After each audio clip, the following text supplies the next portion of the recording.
On a chilly evening, as a soft drizzle descended, the neon glow of gas station lights reflected off the damp streets of Los Angeles. Leonardo Dicaprio, renowned for his grounded and humble demeanor off-screen, stopped by to refuel his motorcycle. At first, everything appeared routine until something caught his eye, a scene that made him stop in his tracks. A young, pregnant woman was moving back and forth tirelessly, lugging heavy boxes and attending to customers at the pumps. Her weariness was evident, yet she kept pushing forward without pause. What Leonardo did next left everyone present at the station astonished, completely transforming the woman's evening.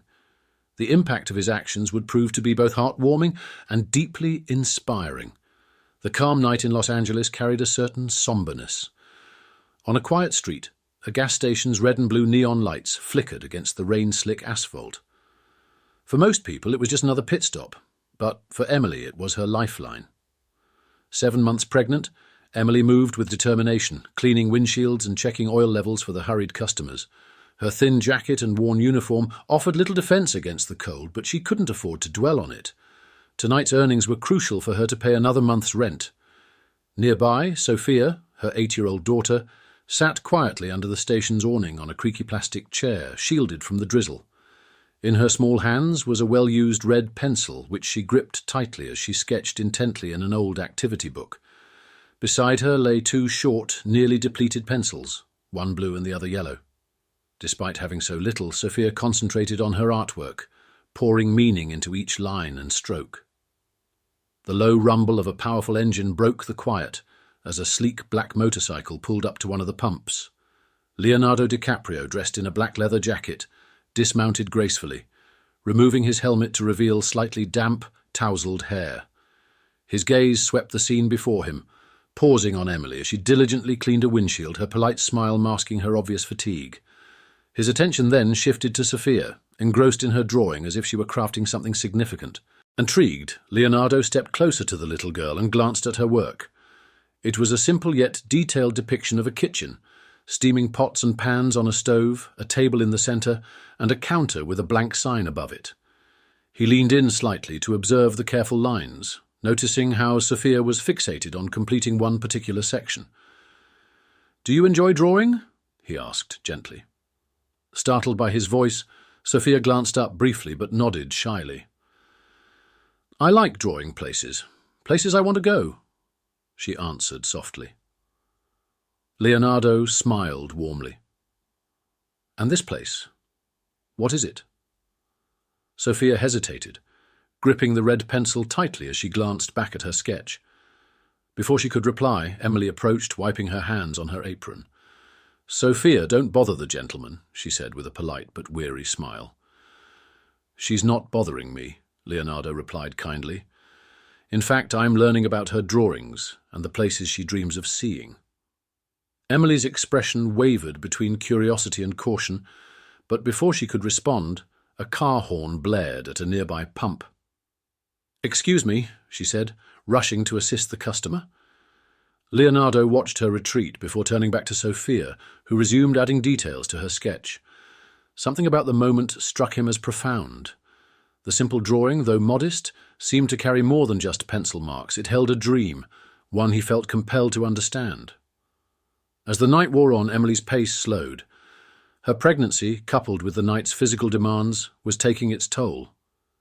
Each step was accompanied by a sharp ache in her lower back, though she did her best to hide her discomfort. The last car eventually pulled away, and Emily leaned against a pump, her breath shaky as she closed her eyes to keep tears at bay. The exhaustion wasn't just physical, it was emotional, an accumulation of endless nights like this.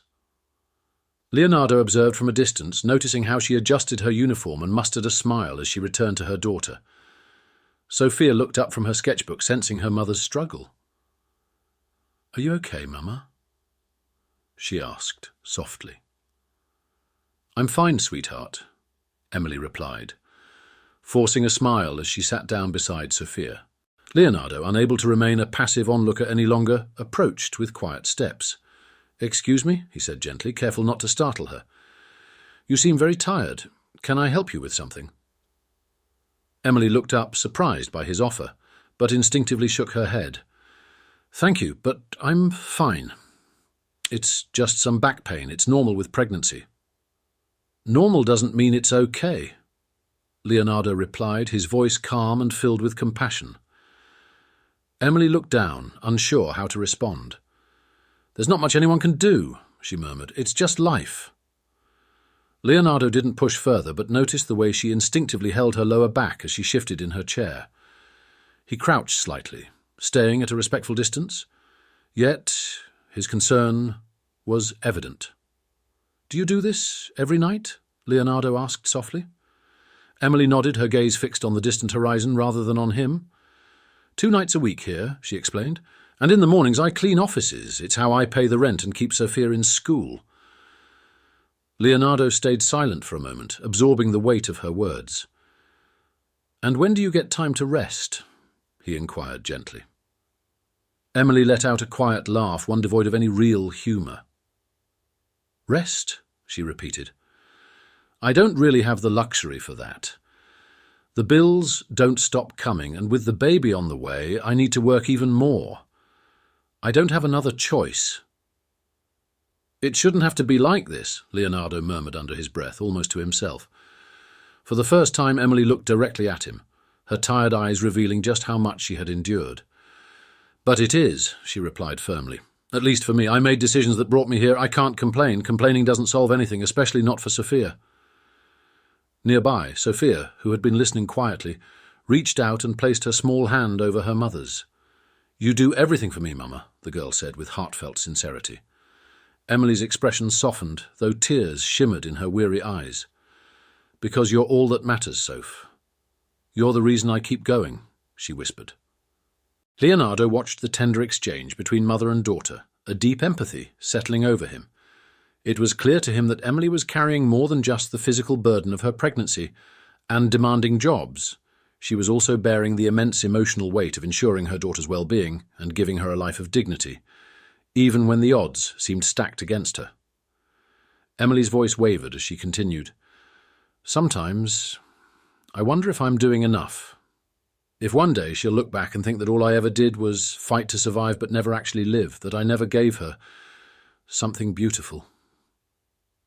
Sophia squeezed her mother's hand tightly. You already give me everything, Mama, she said with a conviction far beyond her years. Emily smiled at her daughter's words, but a shadow crossed her eyes. Leonardo noticed it, a sign that she was holding back something deeper. Gently, he asked, What about her father?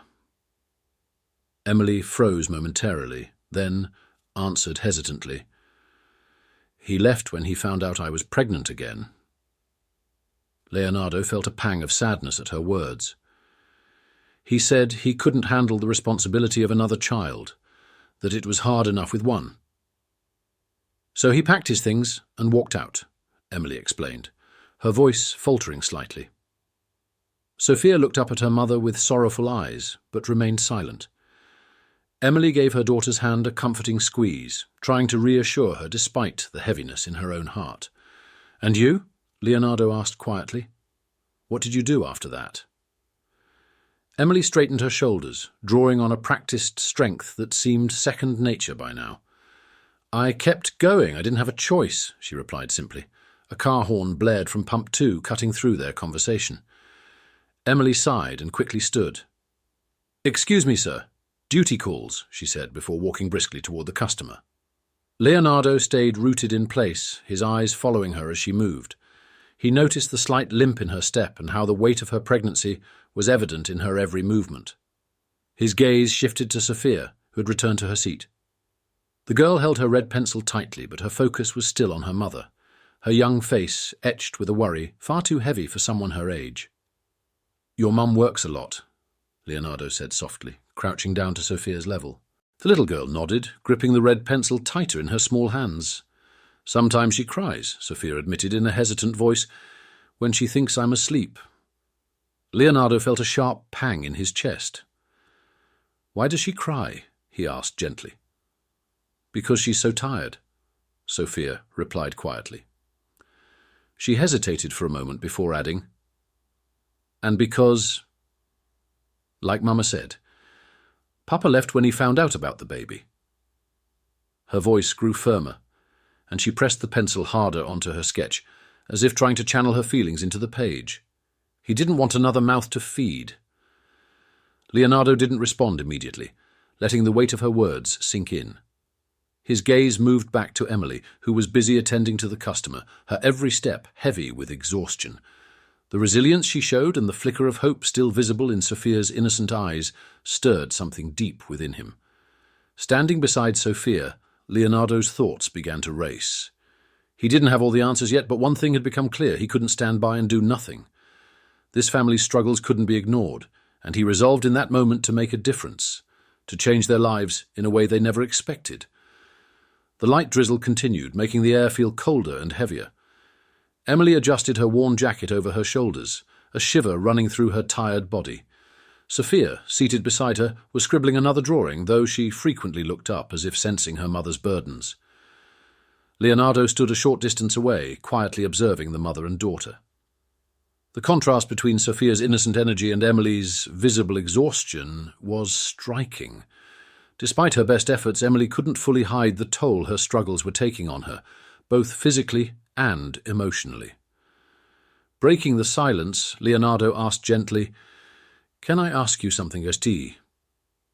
Emily, slightly surprised, glanced at him before nodding. "Sure," she said, gesturing for him to continue. "If you could have one chance, just one, to change something, to do something differently, what would it be?" Emily hesitated. The question sounded straightforward, but the answer carried a heavy weight. She lowered her gaze to the damp ground, contemplating for a moment. "I'm not sure," she finally said. "I don't think I can afford to think that way anymore. There's no space for what-ifs when you've got bills to pay and kids to raise." Leonardo nodded, sensing the layers behind her words. "I imagine you've had to let go of a lot because of that." "Let go," Emily repeated, shaking her head slightly. "That's not exactly it. It's more she paused, searching for the right phrasing. Life just doesn't leave room for some things. You can't dream when you're barely scraping by to make rent." Sophia, who had been focused on her drawing, looked up at her mother. "But you still cook, Mama," she said with a hint of pride. "And you make the best lasagna in the world." Emily let out a soft chuckle tinged with sadness. "Making lasagna at home and running a restaurant are two completely different things, sweetheart," she said gently. "But you've thought about it before, haven't you?" Leonardo interjected, turning his attention back to Emily. "You've wanted a restaurant." Emily was quiet for a moment before responding in a low voice. "Yes," she admitted. "When I was younger. Before all of this. Before Marco." Leonardo noticed the weight in her voice when she said the name. "Marco," he said, cautiously. "Your husband?" Emily nodded, her eyes fixed on the horizon as memories stirred. "When we got married, we dreamed about opening a restaurant together. He used to say I had a gift, that the way I loved food made it special." Her voice wavered slightly. "But after Sophia was born, everything changed. It got harder. And when I found out I was pregnant again, he—" Emily paused, her throat tightening. "He left." Sophia reached for her mother's hand and squeezed it tightly, silently offering comfort. Emily swallowed hard and continued, her voice barely above a whisper. "He said he couldn't handle another burden, that having another child was too much, and then he just walked away." Leonardo felt his chest tighten at her words. His gaze shifted from Sophia, who was quietly sketching, to Emily, who sat with a practiced calmness, doing her best to hold it together. Straightening his posture, Leonardo fixed his eyes on her with a steady, serious expression.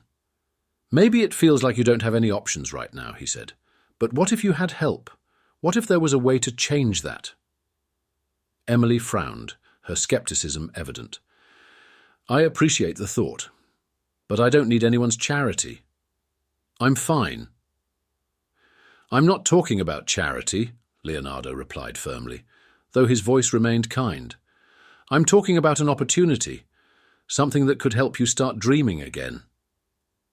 Emily shook her head, struggling to understand his motives. "Why do you care?" she asked, her voice tinged with weariness. "I'm nobody special." "Because everyone deserves the chance to dream," Leonardo said with quiet conviction. "And because you deserve more than just surviving," his tone shifted, becoming resolute. "I'll be back tomorrow." Emily stared at him, unsure how to respond. "Why?" she asked, her voice barely audible. Leonardo gestured towards Sophia's notebook and the dimly lit gas station around them. "Because I think you deserve more than this," he said simply. "See you tomorrow." As Leonardo walked away, heading toward his motorcycle, Emily remained rooted in place, speechless. She didn't know what to make of his promise, but whatever he was planning, she couldn't have imagined the impact it would have. The following morning, as Emily finished her shift and began organizing her things behind the counter, she heard the familiar rumble of a motorcycle engine. She froze for a moment, realizing it wasn't a coincidence. Beside her, Sophia stopped her drawing and turned toward the sound with curiosity. Leonardo parked his sleek black motorcycle at the same pump as the night before, dismounting with a calm yet determined expression. He carried 2 large paper bags in his hands, his movements purposeful. "Good morning," he greeted as he approached. Emily stared at him, still unsure how to feel about his return. "You actually came back," she said, her voice carrying a hint of surprise. "I said I would," Leonardo replied simply. He placed the bags on the counter before glancing at Sophia. "Good morning, Sophia." "Good morning," Sophia replied enthusiastically, her eyes darting toward the bags, brimming with curiosity about what might be inside. Leonardo noticed Emily's hesitation and spoke before she could protest. "Before you say anything, just look at what's in here," he said gently. He opened the bags, revealing a variety of items, basic groceries, a few new clothes for Sophia, and, placed on top, a brand new set of pristine, coloured pencils. Sophia beamed with joy as she clutched the pencils Leonardo had gifted her, but Emily hesitated to accept his help. Leonardo assured her it wasn't charity, just a small push to ease her struggles. He left her a flyer for a free culinary course for single mothers and a month's rent. Emily, overwhelmed yet hopeful, decided to give it a try. The course rekindled Emily's passion for cooking, teaching her professional skills and the art of running a business. Meanwhile, Leonardo quietly prepared a surprise for her, a restaurant inspired by her grandmother's recipes. On the day Emily saw the sign La Cucina di Nonna, she was overcome with emotion. Leonardo explained that she deserved this chance, urging her to embrace her dreams and share her talent. The restaurant quickly became a beloved community hub. Emily poured her heart into every dish, crafting meals that told stories. Sophia, always with her pencils, delighted customers with her creative menus. Leonardo, ever the quiet observer, encouraged Emily to pay kindness forward. As Emily watched her dream flourish, she realized this wasn't just about her transformation. It was about spreading hope, connection, and the power of kindness, one act at a time.